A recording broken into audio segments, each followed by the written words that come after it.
సమస్త ప్రజానికానికి నమస్కారం అండి. నేను చిరంజీవి కొడుకుగా శాస్త్రీయ ఆధారం కావాలని హ్యూమన్ రైట్స్లో దరఖాస్తు ఇచ్చినాను. జడ్జి గారు ఏమన్నారంటే ఇది ఈ పరిధిలోకి రాదు, రెగ్యులర్ కోర్టుకి వెళ్ళాలన్నారు. నేను రెగ్యులర్ కోర్టుకి వెళ్తాను, నేను అన్నిటికీ సిద్ధంగా ఉన్నాను. ఎందుకంటే నేను పుట్టింది చిరంజీవి గారి ఇంట్లోనే, సంవత్సరం కాలం పాటు వాళ్ళతో ఉన్నాను. అది ఎప్పుడు తెలిసింది నాకు? పసివాడి ప్రాణం సినిమా చూసిన తర్వాత తెలిసింది. పసివాడి ప్రాణం నేను దురదృష్టవశాత్తు 4 years బ్యాక్ వరకు నేను చూడలేదు.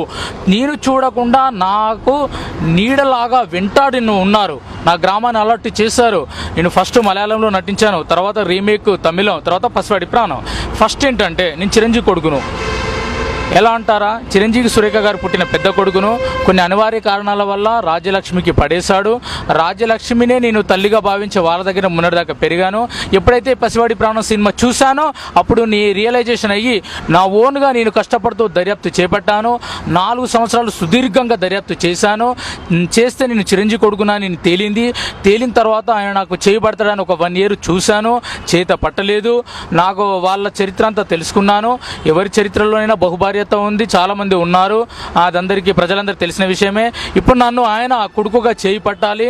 లేని ఎడల నేను శాస్త్రీయతంగా ఆధారం కోసం అంటే DNA పరీక్ష కోసం నేను హైకోర్టుకి వెళ్తాను, సుప్రీంకోర్టుకి వెళ్తాను, జాతీయ మానవ హక్కుల కమిషన్ దగ్గరికి వెళ్తాను. ఎక్కడికి వెళ్ళడానికైనా నేను రెడీగా సిద్ధంగా ఉన్నాను.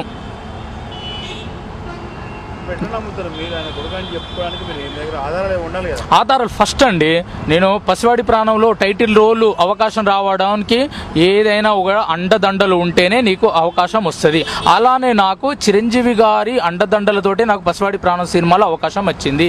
నేను నటించిన తర్వాత నా పేరు తొలగించి సుజిత అనే అమ్మాయి నటించినట్టు లోకమంతా ప్రచారం చేశారు.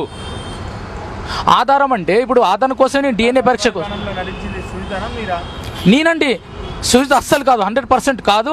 దానిలో పేర్లలో కూడా మాస్టర్ సుజిత్ అని పడుతుంది. ఇప్పుడు చిన్నప్పుడు బేబీ శ్రీదేవి గారు, రోజారమణి గారు మగ పాత్రలు వేశారు. స్క్రీన్ మీద బేబీ శ్రీదేవి అనో లేక కుమారి రోజారమణనో లేక బేబీ రోజారమణనో పడుతుంది. ఇక్కడ నేను నటించాను కనుక పసివాడి ప్రాణంలో మాస్టర్ సుజిత్ అని పడింది. నటించినట్టు గుర్తుంది. అయితే నేను సినిమా చూసిన తర్వాత గుర్తొచ్చింది. సినిమా చూసిన తర్వాత అది నేను మానసిక శాస్త్రాన్ని కూడా ఆశ్రయిస్తా, సైకాలజిస్ట్ను. ఆ సినిమాలో షూటింగ్లో జరిగిన విశేషాలన్నీ కళ్ళ కట్టినట్టుగా గుర్తొచ్చినాయి. అప్పుడు నన్ను నటించగా నన్ను మానసికంగా ఏ విధంగా ప్రిపేర్ చేశారు డైరెక్టర్ గారు అది కూడా గుర్తొచ్చింది. నేను పెంపకంతల్లి రాజ్యలక్ష్మి దగ్గరనే వెన్నంపల్లిలో పెరిగాను. పేదరికంలో, కఠినమైన పేదరికంలో ఉంటూ గవర్నమెంట్ స్కూల్లో చదువుతూ కాలేజ్ చేశాను. డిస్టెన్స్లో MA చదివాను. నా బ్లడ్లోనే నటన ఉంది కాబట్టి ఏకపత్రాయమైన ఫస్ట్ ప్రైజ్ ఇంటర్మీడియట్లో వచ్చింది. తర్వాత నేను నటుడు కావడానికి మళ్ళీ నేను ఫిలిం నగర్ వచ్చి చాలా కష్టాలు పడుతూ జూనియర్ ఆర్టిస్ట్గా, కంపెనీ ఆర్టిస్ట్గా, సుమారు 80 సినిమాలు, డైలాగ్ ఆర్టిస్ట్గా, క్యారెక్టర్ ఆర్టిస్ట్గా, ఇప్పుడు హీరోగా దావు సినిమాలు నటించాను. టాకీ మొత్తం అయిపోయింది, 80% సాంగ్స్ బ్యాలెన్స్ ఉంది. ఈ తరుణంలో నాకు పసివాడి ప్రాణంలో నటించాను కదా, అయితే నా పేరు ఎందుకు తొలగించారని నేను విశ్లేషించుకున్నాను. పసివాడి ప్రాణం సినిమా వచ్చిన తర్వాత నా చిన్ననాటి గుర్తులు జ్ఞాపకం వచ్చినాయి. పవన్ కళ్యాణ్ గారు నన్ను ఇంట్లో ఎత్తుకుని ముద్దాడారు, ఫోటోలు దిగారు. తనకు కూడా తెలుసు, ఎందుకంటే ఇదేమో బ్రహ్మజయం కాదు, నేను ప్రపంచాన్ని జయించినట్టు కాదు. నాకు నిజాలు కావాలని DNA పరీక్షకు వచ్చిన. ఇది పెద్ద అది ఘనకార్యం ఏం కాదు. నా జ్ఞానంతో పోల్చుకుంటే నేను సొంతగా రైటర్ని కూడా 5 పుస్తకాలు రాసిన. నాకు తల్లిదండ్రులు కావాలి అనే ఉద్దేశం గురించే నేను DNA పరీక్షకు సిద్ధంగా ఉన్నాను. ఆనాడు రాజభవన్లో రాసలీలలు జరిపిన ND తివారు ఎలా దొరికాడో ఇప్పుడు చిరంజీవి గారు కూడా దొరికారు. నేను చిరంజీవి గారిని తప్పు పట్టను, ఎందుకంటే ఆయన జీవన గమనంలో ఆయన కూడా పేదరికం నుంచి వెళ్ళి మెగాస్టార్ అయ్యాడు. జీవనగమంలో జరిగింది సత్యమని ఒప్పుకోవాలి, ఒప్పుకుంటేనే బాగుంటుంది. ఆయన కూడా సామాజిక హోదా ఉంటుంది, ఎప్పుడే కానీ తప్పును ఒప్పుకోవాలి.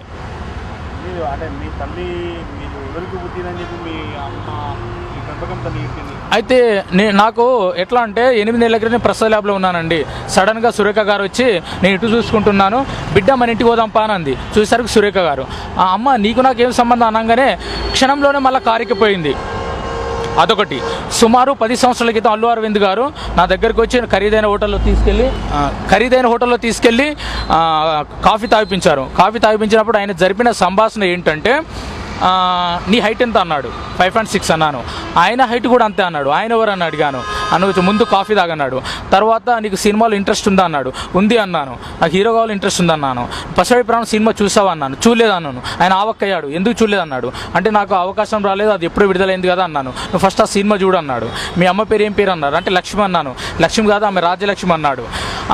నేను అన్నా అని ఆయన సంబోధించాను. నేను అన్నాను కాదు నీకు మామనైతా అన్నాడు. తరువాత నన్ను హాస్పిటల్లో జాయిన్ చేశాడు ఆయన మానవత్వంతో. బ్లడ్ రిలేషన్కు ఆయన అది తాపత్రయపడే హాస్పిటల్లో జాయిన్ చేసిన తర్వాత హాస్పిటల్ సిబ్బంది చెప్పారు ఆయన ఎవరో నీకు తెలుసు అన్నారు. అంటే తెలియదండి ఇప్పుడే పరిచయం అయ్యాడు అన్నాను. ఆయన అల్లు అరవింద్ అన్నారు. అప్పుడు నేను మీడియాలో చూలే పేపర్లో ఆయన ఫేస్ను మొన్న చూసేసరికి 4-5 సంవత్సరాల క్రితం చూసేసరికి ఆయనే అల్లు అరవింద్. అప్పుడు హాస్పిటల్లో జాయిన్ చేసేసింది కూడా అల్లు అరవిందే. అల్లు అరవింద్ పెద్ద కొడుకు కూడా నేను అనారోగ్యంతో బాధపడుతున్నప్పుడు నా గ్రామాన్ని నా ఇంటికి వచ్చి వెంకటేష్ సందర్శిస్తే నీ పేరేం పేరు అంటే వెంకటేష్ అన్నాడు. నువ్వు ఎవరి కొడుకు అంటే అరవింద్ కొడుకు అన్నాడు. అరే అరవింద్కి అల్లు అర్జునే కదా నువ్వంటే నేను పెద్ద కొడుకుని అన్నాడు. నన్ను కూడా వాళ్ళు వెంటాడారు, మానవత్వంతో అట్లా చూశారు కానీ ఆర్థిక సహాయం మాత్రం చేయలేదు.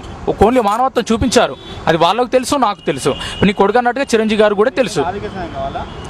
ఇప్పుడు ఆర్థిక సాయం అంటే ఒకటి ఏంటంటే చల్లకచ్చి ముంత తేయడం నాకు ఇష్టం లేదు. ఇప్పుడు నాకు చిరంజీవి గారు తండ్రి అని తెలిసిన తర్వాత ఇప్పుడు నేను హీరో కావాలని తాపత్రయపడుతున్నా. నాకు నీడ కావాలి. చూడండి నిన్న 200 రూపాయలు లేక నేను బస్ స్టాండ్లో పడుకున్నాను.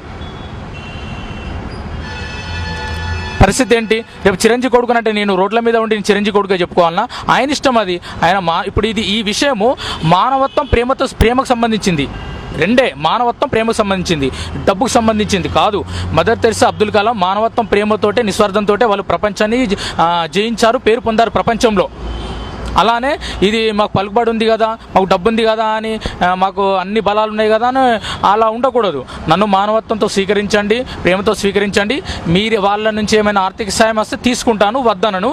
కానీ బలవంతం పెట్టడం నాది ధర్మం కాదు. ఎందుకంటే రేపు అంటారు నలుగురు డబ్బు కోసమే ఇట్లా ముందుకు వచ్చాడంటారు. నాకు డబ్బు కాదు, ప్రేమ కావాలి, నా తల్లిదండ్రులు నాకు కావాలి.